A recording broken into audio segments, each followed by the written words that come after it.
Imagine for a moment that somewhere in the middle of Texas there was a large foreign military base, say Chinese or Russian. Imagine that thousands of armed foreign troops were constantly patrolling American streets in military vehicles. Imagine they were here under the auspices of keeping us safe, or promoting democracy, or protecting their strategic interests. Imagine that they operated outside of U.S. law and that the Constitution did not apply to them.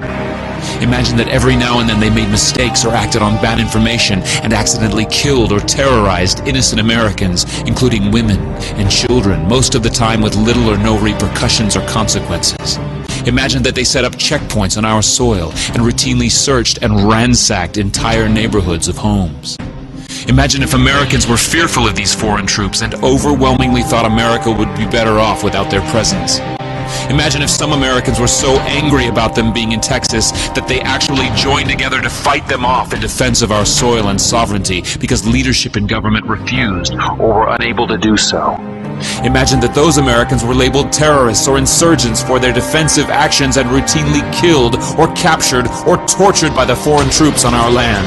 Imagine that the occupiers' attitude was that if they just killed enough Americans, the resistance would stop, but instead, for every American killed, 10 more would take up arms against them, resulting in perpetual bloodshed.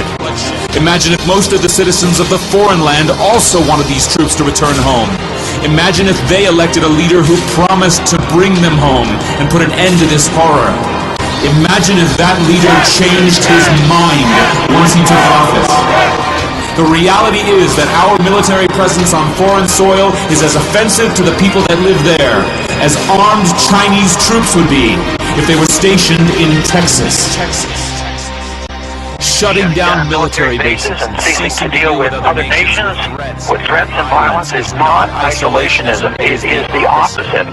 Opening ourselves up to friendship, honest trade, and diplomacy is the foreign policy of peace and prosperity.